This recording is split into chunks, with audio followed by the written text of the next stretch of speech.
The old grandfather clock in the lawyer's office struck 3 as Mr. Patterson shuffled through my grandfather's will. My brother Michael sat across from me in his perfectly tailored suit, already wearing the smug expression of someone who knew he'd won. Next to him, my sister Catherine examined her manicure, barely containing her impatience. I'm Hannah Miller, the youngest of 3 siblings, and, according to my family, the least successful. While Michael ran his investment firm and Catherine managed her luxury real estate business, I had chosen to study environmental science and sustainable agriculture, choices that had made me the family disappointment. Now then, Mr. Patterson adjusted his reading glasses to the matter of distributing Harold Miller's estate. I caught my reflection in the office window, simple blouse, practical pants, work boots still muddy from my morning at the research center. Next to my polished siblings, I looked exactly like what they thought I was, the family failure. To my grandson Michael Miller, Mr. Patterson read, I leave my investment portfolio, valued at approximately $4 million. Michael's smile widened. No surprise there. He'd been managing those investments for years, carefully positioning himself as the responsible grandchild. To my granddaughter, Catherine Miller, I leave my properties in the city, including the apartment building on 5th Avenue and the commercial space in Brooklyn. Catherine finally looked up from her nails, nodding in satisfaction. The properties were worth at least $6 million. And to my granddaughter, Hannah Miller, Mr. Patterson paused, glancing at me over his glasses. I leave the family farm in Millbrook, including all land, structures, and equipment thereon. The silence lasted exactly 3 seconds before Michael burst out laughing. The farm, he wheezed, wiping tears from his eyes. That worthless piece of dirt. Oh, this is perfect. Catherine joined in with her theatrical giggle. Well, it makes sense. Hannah's always been interested in playing in the mud. Now she can do it full time. I sat there, my face burning, but my voice steady. Are there any conditions attached to the inheritance? Mr. Patterson nodded, relieved to have a serious question. Only that the property cannot be sold for at least 1 year after taking possession. Michael's laughter redoubled. 1 year? You'll be broke by then. That place hasn't turned a profit in decades. The property taxes alone will bankrupt you. Enjoy your worthless farm. Catherine stood up, already reaching for her designer handbag. Maybe you can grow organic kale or whatever it is you studied in college. I remained seated as they strutted out, still laughing. Mr. Patterson waited until their voices faded before speaking again. There's one more thing, Miss Miller. Your grandfather left this for you. He handed me an envelope, my name written in Grandpa's shaky handwriting. He was very specific that you should receive it only after the others had left. I opened the letter carefully, recognizing the paper from Grandpa's old desk. Dearest Hannah, by now you know about the farm. Your brother and sister will think I'm punishing you, but they never understood what that land really means. They see dirt and crops and outdated buildings. But you've always seen the potential in things others dismiss. Remember the stories I used to tell you about the old barn, about why it was built where it was, and what lies beneath? It's time for you to find out if those stories were true. The key in this envelope opens the locked cabinet in my study. Inside, you'll find everything you need to understand. Trust yourself, little one. You're the only one who can unlock what that farm really holds. All my love, Grandpa. A small brass key fell from the envelope into my palm. I looked up at Mr. Patterson, who was watching me with curious eyes. Did you know about this? He shook his head. Your grandfather was a private man, especially in his later years. But he always spoke highly of you, said you had a gift for seeing value where others couldn't. That evening, I drove out to the farm alone.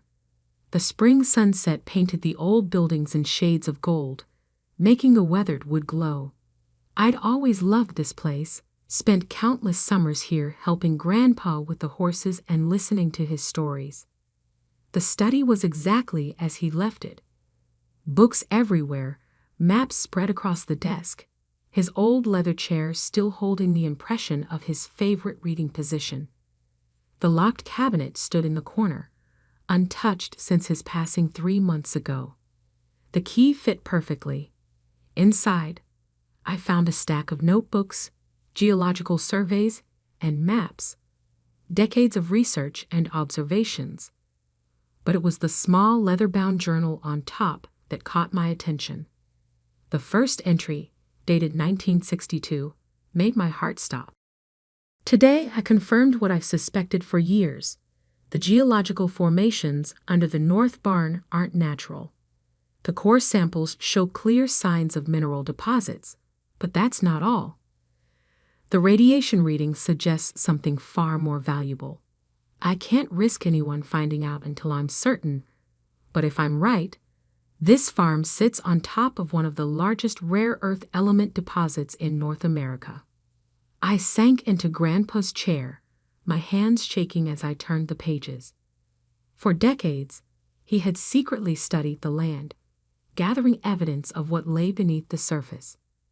The barn had been built specifically to hide his test sites, its location chosen not for farming convenience, but to mark the center of something extraordinary.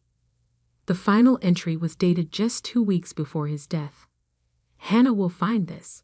She's the only one who ever really listened, who understood that this land holds more than just crops. Michael and Catherine want quick profits and easy money. They'll never have the patience to discover what's beneath their feet.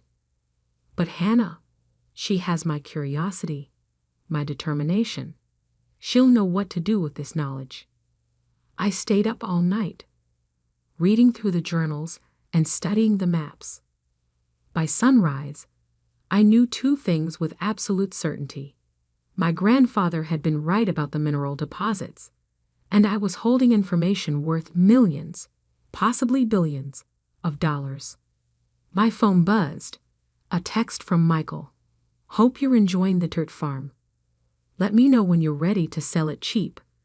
I might know some developers who take it off your hands. I smiled, looking out over the misty fields toward the old barn. No thanks, I typed back. I think I'll hang on to it for a while. If only he knew what was really hidden beneath that worthless dirt. The first thing I did was call Dr. Sarah Chen, my former professor and mentor in environmental science. If anyone could help me confirm Grandpa's discovery without drawing attention, it would be her. Rare earth elements? She said, examining the geological surveys spread across the barn's work table. Your grandfather was tracking these patterns for decades. The man was brilliant. I nodded, pointing to the most recent readings. He used old equipment, but the signatures are clear. I think there's a massive deposit under this entire northern section. Sarah walked the perimeter of the barn, her instruments beeping steadily. Hannah, if these readings are accurate, this isn't just a deposit. This could be one of the largest rare earth element finds in the country. Do you understand what that means? I did. Rare earth elements were crucial for everything from smartphones to electric vehicles to military technology. China controlled most of the world's supply, making any significant domestic source invaluable. We need to confirm this properly, Sarah said, already making calls. I know some people who can help, discreetly. Over the next few weeks, a small team of trusted geologists conducted comprehensive surveys of the property. They worked at night, using advanced equipment that would have seemed like science fiction to Grandpa, but their findings confirmed what he had suspected all along. The deposit extends at least 300 acres, Dr. Chin explained, showing me the 3D imaging. Preliminary estimates suggest over 100,000 metric tons of extractable rare earth elements. At current market prices, that's billions. I finished quietly. Not millions, billions. She nodded. And given the growing demand for these elements, the value will only increase. But Hannah, you need to be careful. Once this gets out. She didn't need to finish. I knew what would happen. My phone was already buzzing with increasingly frequent messages from my siblings. Word had gotten around that there was unusual activity at the farm. "Hey sis," Catherine's text dripped with fake sweetness. "Just checking in. How's the farming going? You know, if you need help with property taxes or anything." Michael was more direct. "Heard you've had some scientists out there. What's going on? As your financially responsible brother, I should be involved in any decisions about the property." I ignored them both, focusing instead on the next crucial step. I needed capital to develop the discovery, but I had to move carefully. If word got out too soon, every mining company in the country would be trying to take control. That's when I got lucky. Through Sarah's connections, I met James Wong, a venture capitalist who specialized in mineral resources. More importantly, he understood the need for discretion. "The potential here is unprecedented," he said, walking the property with me. "But extraction needs to be done sustainably, carefully. Many of these deposits have been ruined by hasty development." I liked him immediately. He asked about environmental impact before profit margins, and he actually listened to my ideas about sustainable mining practices. "I can provide initial funding," he offered, "enough to secure the necessary permits and begin preliminary development. In return, my firm gets a minority stake, but you maintain controlling interest." It was a fair offer, better than fair, but before I could accept, my siblings forced my hand. I came home one evening to find Michael's expensive car in the driveway.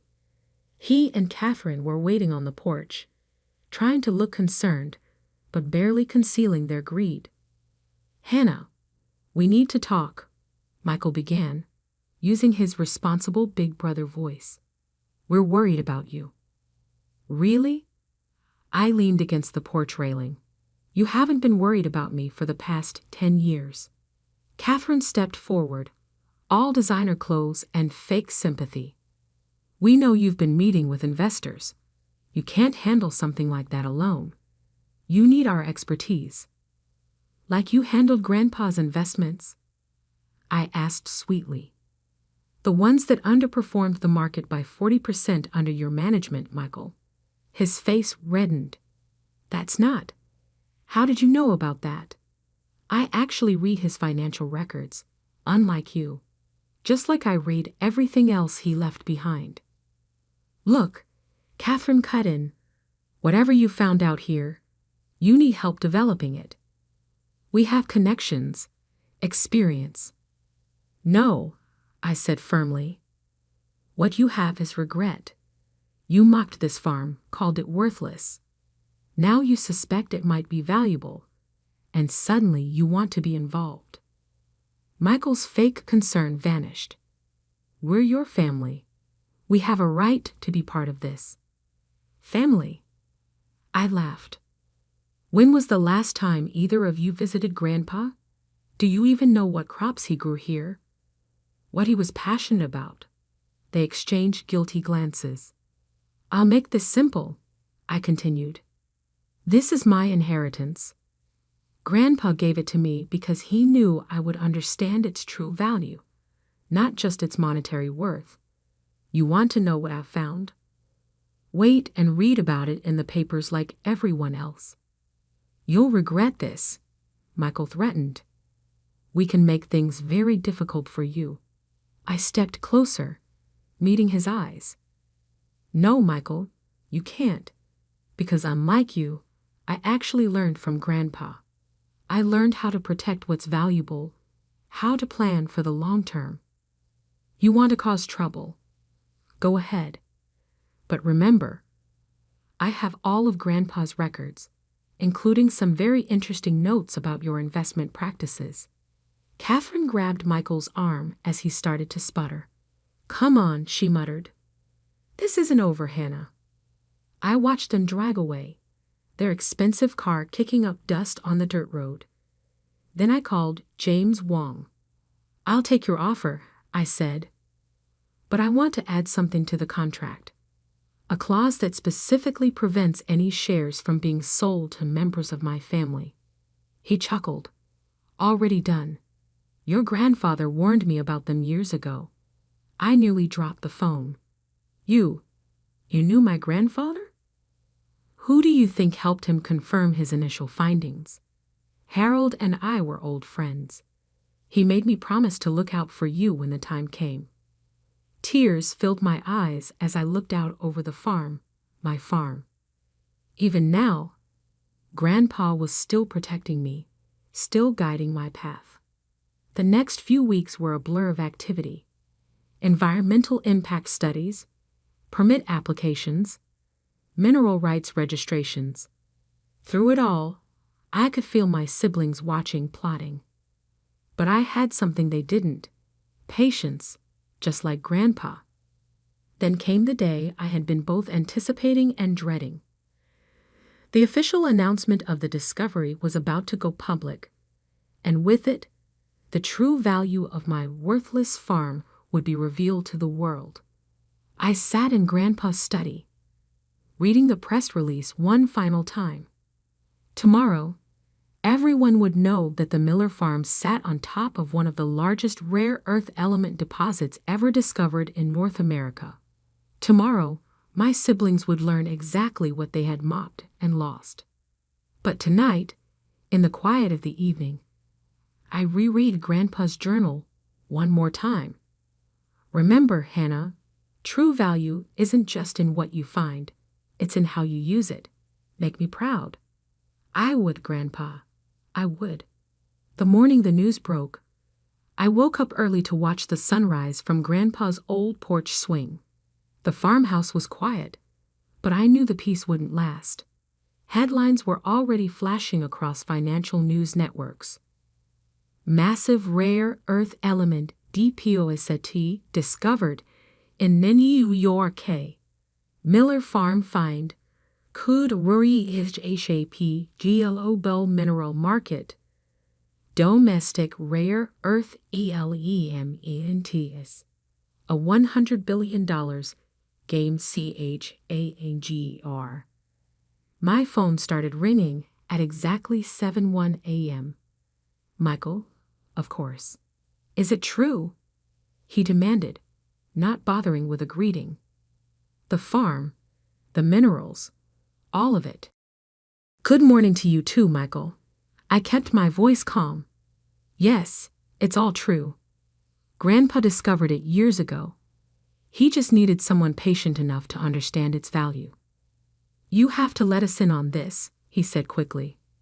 The family needs to be involved. We have connections, experience. Like your experience in calling it a worthless dirt farm. I cut him off. Or Catherine's expertise in mocking my career choices. That kind of valuable experience. Before he could respond, another call beeped through. Catherine. Then another, our parents. Then the local news stations, investment firms, mining companies. Everyone wanted a piece of what they had all dismissed just months ago. I let most of them go to voicemail, but I did take one call from Mr. Patterson, Grandpa's lawyer. Your grandfather would be proud, he said warmly. He always said you were the only one who truly understood the value of patience. Around noon, a sleek black car pulled into the driveway. Michael and Catherine stepped out, both dressed for business, both wearing their most convincing smiles. Hannah, Catherine called out, walking toward the porch. We've been trying to reach you all morning." I stayed in my seat, noting how strange they looked here. Designer clothes against the backdrop of weathered barnwood and growing crops. "Whatever you're here to propose," I said quietly, "the answer is no." Michael stepped forward, straightening his tie. "Just hear us out. We've already spoken to some investors. Major mining companies are interested. We could turn this into billions." "I already have," I interrupted, pulling out the latest valuation report. The preliminary estimates were conservative. With sustainable extraction methods and proper development, the deposits are worth close to $100 billion. They both froze, their faces paling as the number sank in. But how?" Catherine stammered. "You can't have arranged all this alone." "Actually, I did. Well, with help from the people Grandpa trusted, not the family who ignored him." I stood up, facing them directly. "Did you know he spent his last years studying geology? That he took night classes to understand mineral analysis?" "Of course not, because neither of you visited him unless you needed something." "That's not fair," Michael protested weakly. "No. When was the last time you asked him about his life? His interests? His dreams for this land?" I walked to the porch railing, gesturing at the farm around us. "You saw dirt and crops and worthless space. He saw the future, and he made sure it went to someone who would see it too." Catherine's composure finally cracked. "You can't just cut us out. We're family." "Family?" I turned back to them, my voice sharp. "Let me show you something." I led them into Grandpa's study, where I'd laid out his journals and notes. Decades of research, observations, and plans, all meticulously documented. He knew about this deposit for years, I explained. But he also knew that if he announced it too soon, it would be exploited wrongly. The land would be stripped, the environment destroyed, all for quick profit. So he waited, and he watched. I opened one journal to a marked page. He watched how Michael managed his investments, always looking for fast returns, never thinking long-term. He saw how Catherine treated her real estate clients, squeezing every dollar without concern for community impact. Their faces reddened as I continued, and he watched me, studying environmental science, learning about sustainable development, understanding that true value isn't just about money. So this was his revenge. Michael's voice was bitter, punishing us by giving everything to you. No, I shook my head. This was his legacy. He gave the farm to the person who would develop it responsibly, who would use its resources to do more than just get rich. I handed them each a folder. Inside, you'll find the preliminary plans for the Miller Sustainable Development Project, a rare earth element extraction operation that will set new standards for environmental protection, a research center for developing green mining technologies, a foundation to fund scientific education. They flipped through the papers silently as I continued. This isn't just about mining minerals. It's about changing how we think about resource development. And yes, it will make billions, but those billions will do more than just make us rich. Catherine looked up, tears in her eyes. We really never knew him, did we? No, I said softly. You never tried. Michael was still staring at the plans. These are impressive. The technology, the environmental protections. This could revolutionize the entire industry. That's what Grandpa wanted. I nodded. He used to say that true wealth isn't what you take from the land, it's what you give back to it. They stayed quiet for a long moment, finally seeing the farm, and our grandfather, through new eyes. So what now? Catherine finally asked. Where do we fit in? I took a deep breath. That depends on you. I'm establishing a board of directors to oversee the foundation's charitable work. There are seats available, but they come with conditions. What conditions? Michael asked cautiously. You have to earn them. Spend a year working in environmental conservation. Learn about sustainable development. Prove that you understand what Grandpa was trying to build here. Then we can talk. To my surprise, they both nodded slowly. He really was brilliant, wasn't he? Catherine said quietly, looking around the study. We just couldn't see it. As they left that evening, the sunset painted the old barn in shades of gold, just like it had the day I first discovered Grandpa's secret. But now the barn wasn't hiding anything. Instead, it stood as a monument to patience, to vision, and to understanding that true value often lies beneath the surface. The next few years transformed more than just the farm. The Miller Sustainable Development Project became a model for responsible resource extraction worldwide. The research center attracted scientists from around the globe. The foundation funded scholarships for students studying environmental science and sustainable technology. Michael and Catherine did eventually earn their board seats, though the process changed them more than they expected. Working in conservation taught them what Grandpa had always known, that real wealth isn't just about money. As for me, I still live in the farmhouse, watching crops grow alongside our sustainable mining operation. Sometimes, in the quiet of evening, I sit in Grandpa's study and read his journals, finding new wisdom in his words. Remember, Hannah, he wrote in his final entry, the greatest inheritance I can leave you isn't the minerals under this farm. It's the understanding that true value lies in what you create, what you protect, and what you pass on to future generations. He was right, as always. The farm's secret wasn't just the rare earth elements hidden beneath the soil. The real secret was learning to see value where others saw nothing, and having the patience to develop that value responsibly. Now, when people call the farm worthless, I just smile. Because I know that true worth isn't always visible on the surface. Sometimes you have to dig deeper, be patient, and trust that what others dismiss as worthless might just turn out to be the most valuable thing of all.